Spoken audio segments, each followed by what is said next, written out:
We've reported as a journalist from various locations overseas, including China, to now not have a single accredited journalist working on the ground in China for an Australian media outlet is nothing short of extraordinary, really. Extraordinary and very disturbing indeed. And I'm just relieved for Bill Birtles and Michael Smith that they're out of the country. I know Bill quite well. I'm also concerned, I must say, for Stephen McDonnell, who's another Australian journalist, formerly the ABC's correspondent in Beijing, now working for the BBC. And I do wonder about his future. This was obviously a very, very tenuous situation indeed. And congratulations to the diplomats, the Australian diplomats in both Beijing and Shanghai for what appears to have been a successful intervention, because if things had been the way that Bill Birtles describes them earlier, they could well have been in a situation similar to that, the terrible and awful predicament that's facing another Australian journalist, Cheng Lei, who was detained a week or so ago. In terms of Australia's relations with China, one of the signals about the opening up all those years ago, nearly 40 years ago, was the installation of an ABC bureau in Beijing back in 1973. There have been Australian journalists in China continuously ever since then. I haven't been there for a couple of years now, but I must say that in the times, but I spent a lot of time over the previous 25 years visiting, never felt my security or my future was threatened, but this has quite clearly changed. It's appalling too in terms of Australia's business relations with China.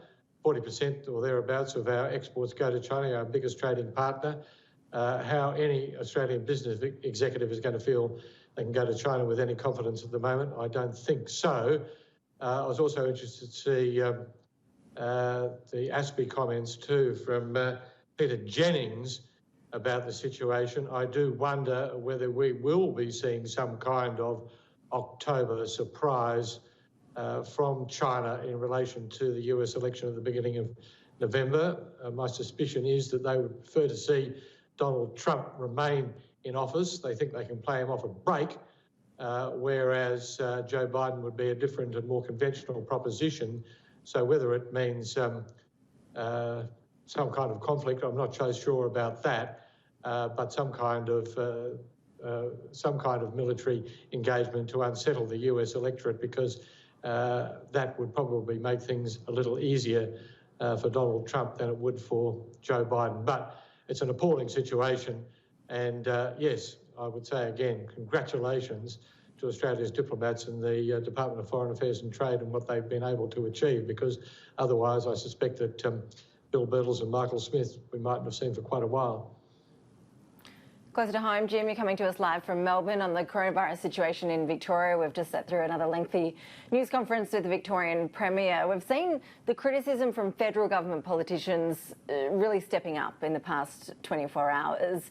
Are there calls for a more nuanced roadmap for lower thresholds when it comes to community spread of cases? Are those calls fair enough at this point? Look, I think they are, but whether the manner in which they're being delivered actually works for the Prime Minister, I'm not so sure. I do think that the people of Victoria who've been extraordinarily patient in the middle of this lockdown, I suspect that that is at breaking point, there is no doubt. And while Daniel Andrews' support has held up to date, but remember this, Ash, there's considerable disagreement among the epidemiologists about whether the course of that Daniel Andrews is proposing is right or wrong.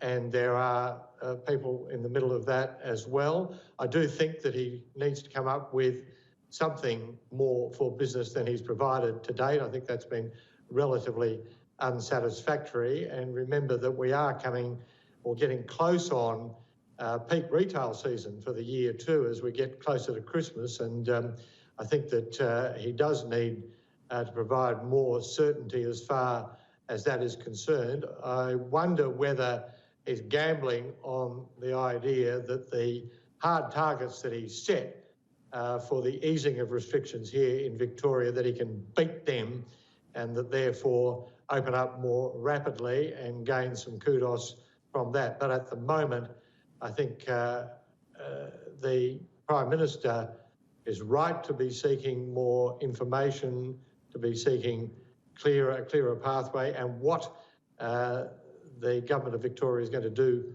for business. But Daniel Andrews to date has been pretty successful in appearing to be less partisan than Scott Morrison, and these daily, lengthy media conferences may well have worked for him up to date. I suspect that the patience, though, of Victorians is drawing very thin indeed, and that it won't last for much longer, this level of patience that Victorians have shown with Daniel Andrews and his government. Yeah, well, I'll be speaking with another federal Victorian government minister, Darren Chester, at the top of the hour, so it'll be interesting to hear his thoughts on some of those issues as well. Jim Middleton, appreciate you joining us. My pleasure.